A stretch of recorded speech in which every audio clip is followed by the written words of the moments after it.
ఆత్మఫలమేమనగా ప్రేమ, సంతోషము, సమాధానము, దీర్ఘశాంతము, దయాళత్వము, మంచితనము, విశ్వాసము, సాత్వికము, ఆశ నిగ్రహం. ప్రియులరా, మరి ఇక్కడ మనం చదువుకున్నటువంటి ఈ 9 ఫలాలు అంటారు.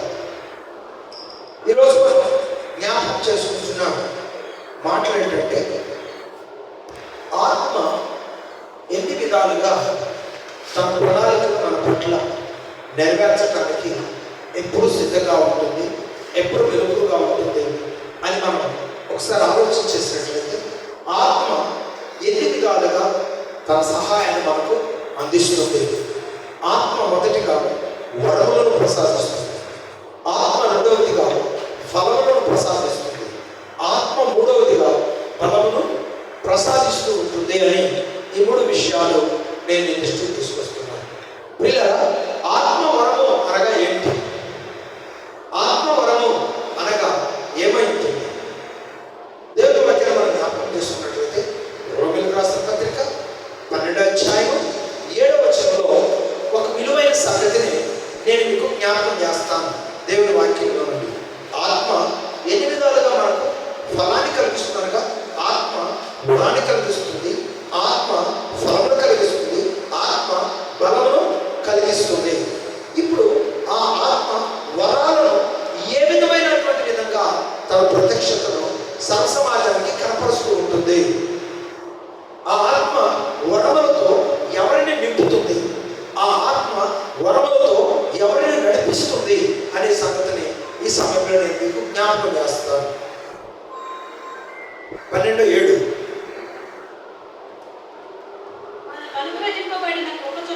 మనకు అనుగ్రహింపబడిన కృప చొప్పున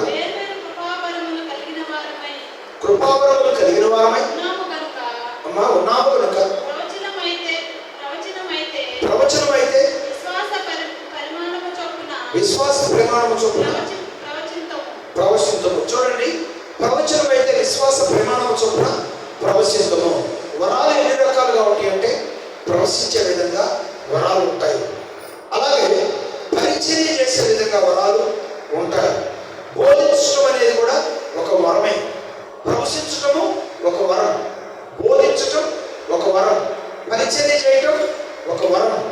అలాగే వాక్యానుసారంగా హెచ్చరించటం కూడా ఒక వరం, పంచిపెట్టడం ఒక వరం, పరిస్థితులు ఎలా ఉన్నాయో విచారణ చేయడం కూడా ఒక వరమేనండి. ఈరోజు మీరు గమనించవలసిందిగా ప్రభు పెట్టి నేను కోరుతా ఉన్నాను. సమాజం ఏమంటుంది అనుకుంటే, జ్వరం వచ్చినప్పుడు అయ్యో జ్వరం వచ్చినట్టుంది, ఒక టాబ్లెట్ వేయించుకుందాం అనిపిస్తుంది. కానీ పై విచారణ చేయ విధానం అనగా ఏంటంటే, జ్వరం రాకముందే నీ పరిస్థితిని గమనించడమే పై విచారణ చేయడం అని అర్థం. పై విచారణ చేయడం అంటే మెళుగు కలిగి నీ పరిస్థితిని దిద్దుబాటు చేసుకుంటున్నావా లేదా గమనించుకోవటం. నీవు నీ పరిస్థితిని దిద్దుబాటు చేసుకునే విధంగా లేకపోతే స్క్వాడ్ వచ్చేసరికి పై విచారణకర్తలు ఏం చేస్తారు, వచ్చి ముందుగా నిన్ను సిద్ధపరచడానికి ప్రయత్నము చేస్తారు. సెంటర్ ఎలా ఉంది, ఫుడ్స్ ఎలా ఉన్నాయి, పదార్థాలు ఎలా ఉన్నాయి, మెయింటెనెన్స్ ఎలా ఉంది, ఎంతమంది గర్భిణీ స్త్రీలు ఉన్నారు, ఎంతమంది చిన్నబిడ్డలు ఉన్నారు, ఉద్యోగం పోతుంది, పై ఆఫీసర్ వస్తున్నారు, నువ్వేంటి ఇలా చేస్తున్నావు, ఇప్పటికైనా త్వరగా ఒక అర్ధగంటలో గంటలో ఏర్పాటు చేసుకుని త్వరగా అని చెప్పి నీకు తెలియని విషయాలను, నీకు పరిస్థితులను సంఘటించడానికి అసలు కోడ్ వచ్చేసరికి నేను సిద్ధపరిచేది ఎవరు? పై విచారణ చేయవారు. ఏమంటారు వాళ్ళని? పై విచారణ చేయవారు అంటారు. అలాగే ఆత్మీయంగా పై విచారణ చేయవారు ఎవరు? ఆత్మీయంగా పై విచారణ చేయవారు ఎవరు? దైవ సంబంధమైన మనస్సు కలిగినటువంటి వారు. చూడండి, సౌలు యోనాతాను జీవితంలో ఏర్పరచబడిన అనుబంధం చరిత్రలో వెలగట్లేని అనుబంధం. యోనాతాను ఎవరు? ఒక విలువైన రాజకుమారుడు. దావీదు ఎవరు? ఒక గొర్రెలు కాసుకునే కాపరి. కానీ యోనాతానుకు దావీదుకు అత్యున్నతమైన స్నేహం ఎట్లా ఏర్పడింది? కేవలం దావీదు పక్షాన దేవుడు ఉన్నాడనే సంగతి యోనాతాను గుర్తించాడు కనుక యోనాతాను దావీదుతో స్నేహం చేయడం ప్రారంభించాడు. ఏదో ప్రణాళిక దేవుడు దావీదు పట్ల సిద్ధపరిచాడు అని యోనాతాను గ్రహించాడు కనుక తండ్రి కుట్రలో భాగస్వామ్యమై ఉండకుండా తండ్రి కుట్రలను దావీదుకు చేరకుండా తండ్రి కుట్ర ద్వారా సంభవించే బాధ, వేదన, మరణము దావీదుకు సమీపించకుండా ఎప్పటికప్పుడు తప్పిస్తూ ఒక మంచి గొప్ప ఆత్మీయతను చాటుకున్నాడు. ఎవరు? యోనాతాను. ఒకనొక సమయం రానే వచ్చింది. దావీదు సింహాసనం ఎక్కాడు. సౌలు చనిపోయిన తర్వాత దేవుడు ఉన్నతంగా దావీదు రాజ్యాన్ని ఆశీర్వదించాడు. 2 రాజ్యాలను అద్భుతంగా పరిపాలించే ఒక గొప్ప ఉన్నతమైనటువంటి రాజుగా దేవుడు దావీదును ఆశీర్వదించాడు. ఆ తర్వాత సౌలు కుటుంబం అంతా నాశనమైపోయింది. దావీదు ఉన్నతమైనటువంటి రాజయ్యాడు. అక్కడున్న పనివాడిని పిలిపించి సౌలు కుటుంబంలో ఇంకా ఎవరైనా మిగిలి ఉన్నారా, ఎక్కడైనా ఉంటే కనుక దయచేసి వారిని నా యొద్దకు తీసుకుని రమ్మని ఒక అనౌన్స్మెంట్ చేశాడు. అప్పుడు విచారణ చేయక సౌలు కుటుంబంలో ఒక వ్యక్తి మిగిలి ఉన్నాడు. ఎవరు అతను? సౌలు కుటుంబంలో ఒక వ్యక్తి మిగిలి ఉన్నాడు. మెఫీబోషెతు అనేటువంటి ఒక వ్యక్తి మిగిలి ఉన్నాడు. అతను కూడా కుంటివాడై ఉన్నాడు. అతన్ని నా దగ్గర తీసుకున్నాడు. తను బ్రతికు దినములన్నీ కూడా నేను భోజనము చేయి బల్ల ఎదుట అతను భోజనము చేయాలి అనేటువంటి ఒక విలువను దావీదు సౌలు కుటుంబంలో నుండి వచ్చిన వ్యక్తికి, వాళ్ళు ఎవరు లేరు కదా, అందరూ చనిపోయారు కదా. చివరకు దావీదు తండ్రి చేతుల్లో నుండి తప్పిస్తూ వచ్చినటువంటి యోనాతాను కూడా చనిపోయాడు.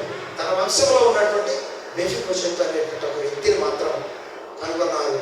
అతన్ని దావీదు తన యొక్క భోజనము బల్ల దగ్గర కూర్చోబెట్టుకొని జీవితకాలం అంతా అతని లాంటి లైఫ్ను అతనితో కలిసి ఆనందించే భోజనం చేసే గొప్ప భాగ్యాన్ని ఆ వ్యక్తికి దావీదు కలిగించాడు.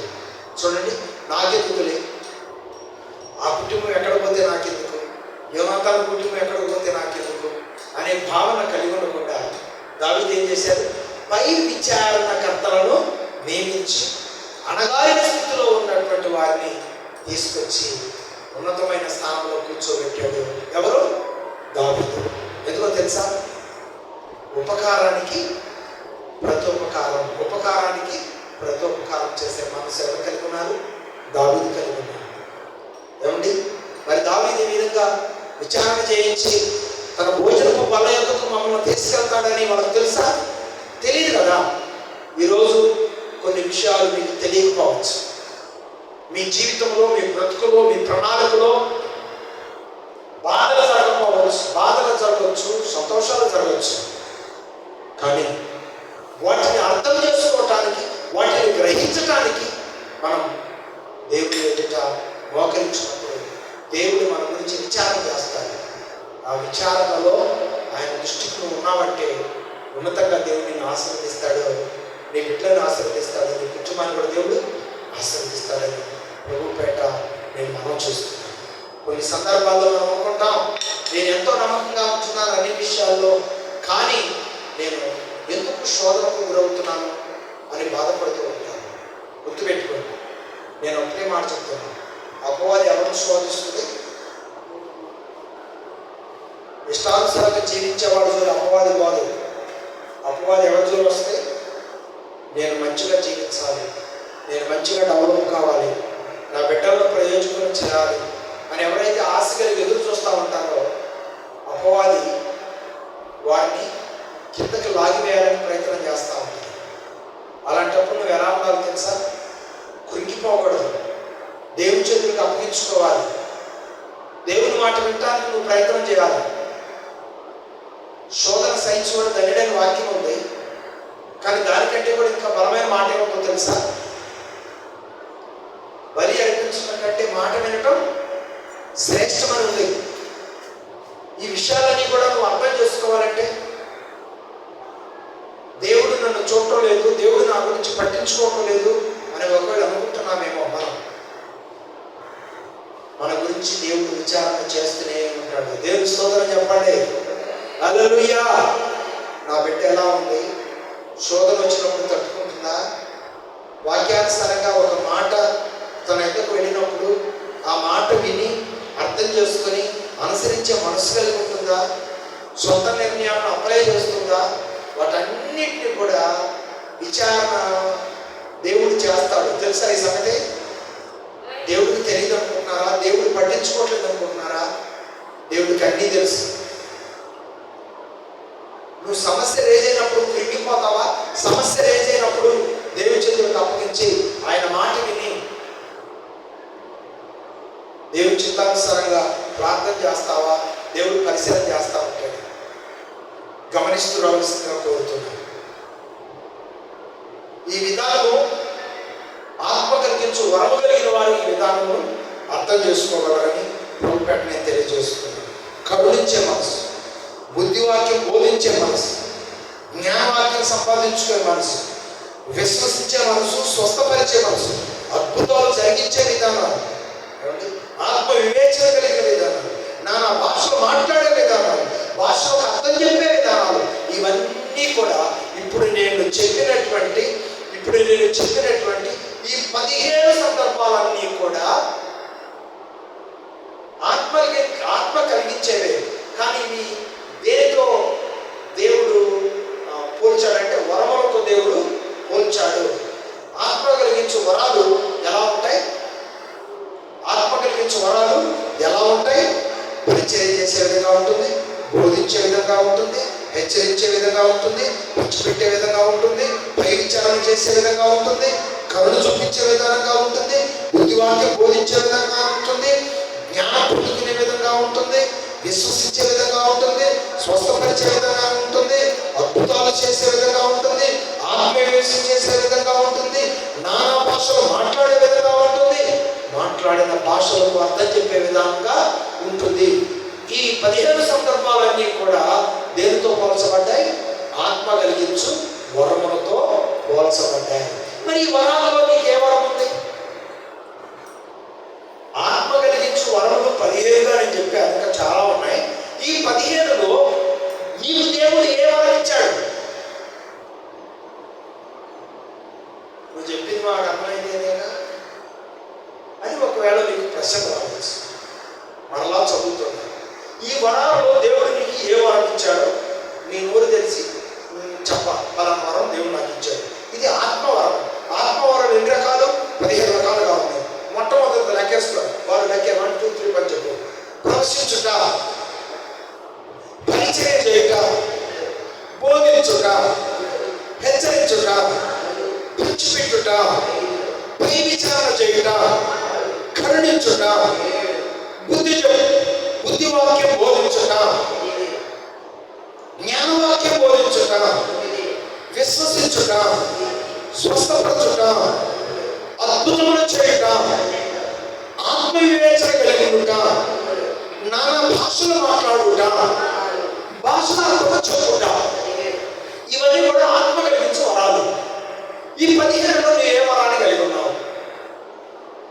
మౌనం దేవుడికి అంగీకారం కాదు. ఇది మీరు సమాధానం చెప్పే సమయం. ఈ 15 వారాల్లో నువ్వు ఏ వరం కలిగి ఉన్నావు?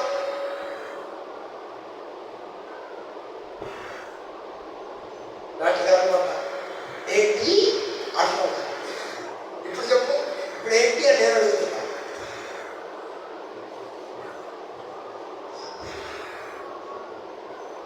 సరే, జ్ఞాపకం లేకపోతే మీ ఇష్టం.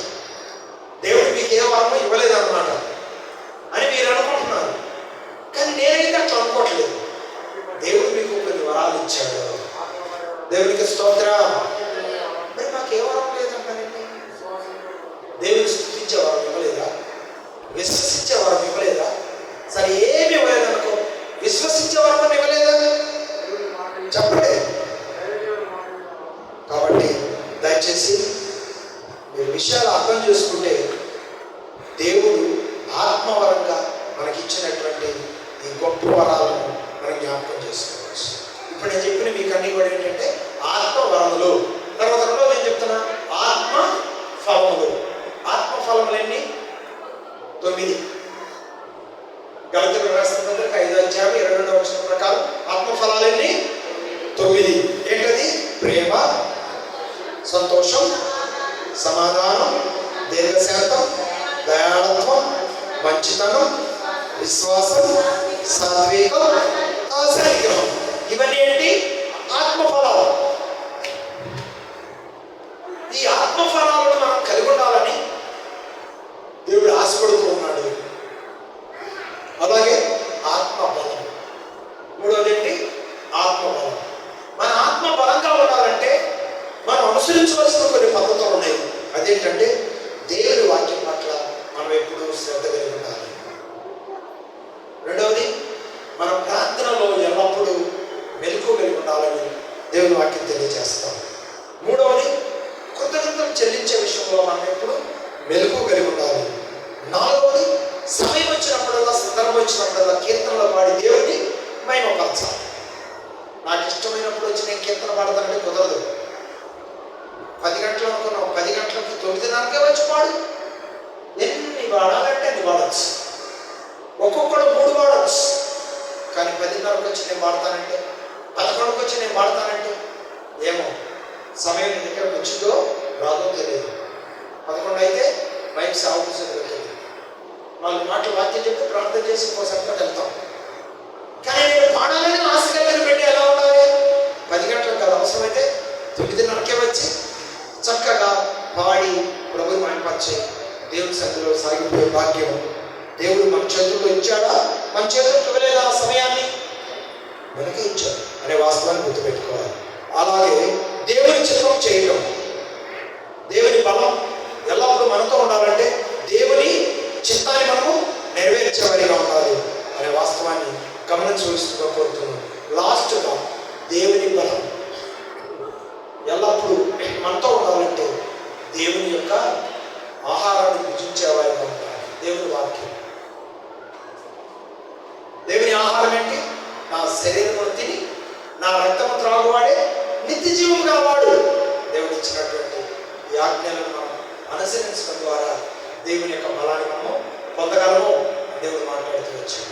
కాబట్టి ప్రియులారా, ఆత్మ కలిగించే పద్ధతులు ఏంటంటే ఆత్మ వరాలను ఇస్తుంది, ఆత్మ ఫలాన్ని ఇస్తుంది, ఆత్మ బలాన్ని ఇస్తుంది. నా మాట అర్థమైంది? ఆత్మ వరాలను ఇస్తుంది. వరాలేంటి? వరాలేంటి? నైట్ చేసేసారా?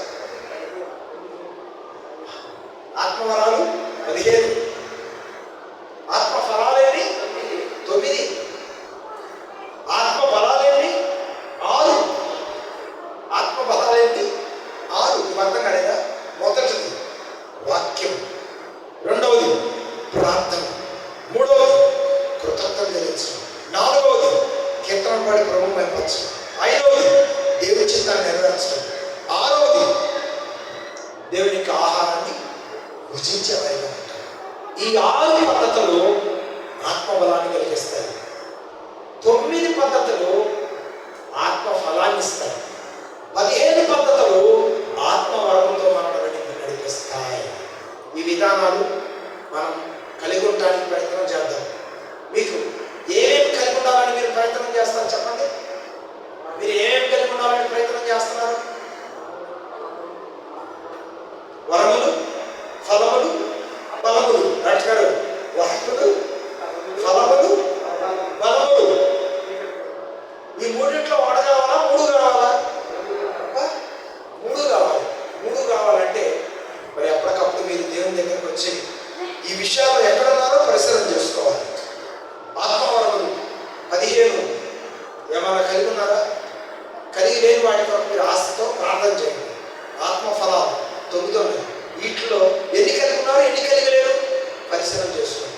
ఆత్మబలం కావాలంటే ఈ 6 లక్షణాల్లో ఏ లక్షణం కలిగి ఉన్నావు, ఏ లక్షణం కలిగి లేవో పరిశీలన చేసుకొని దేవుని చిత్తంలో ముందుకు కొనసాగాలని నేను తెలియజేస్తున్నాను. వచ్చే వారం అడుగుతా, ఆత్మవరాల్లో ఎన్ని కలిగి ఉన్నావు, ఆత్మఫలాల్లో ఎన్ని కలిగి ఉన్నాం, ఆత్మబలాల్లో ఎన్ని సందర్భాలు కలిగి ఉన్నా అని అడుగుతారు. అప్పుడు మీరు ఏం సమాధానం చెబుతారో వింటాం. దేవుడు మిమ్మల్ని దీవించను గాక. ఆమె ప్రార్థన చేసుకుందాం.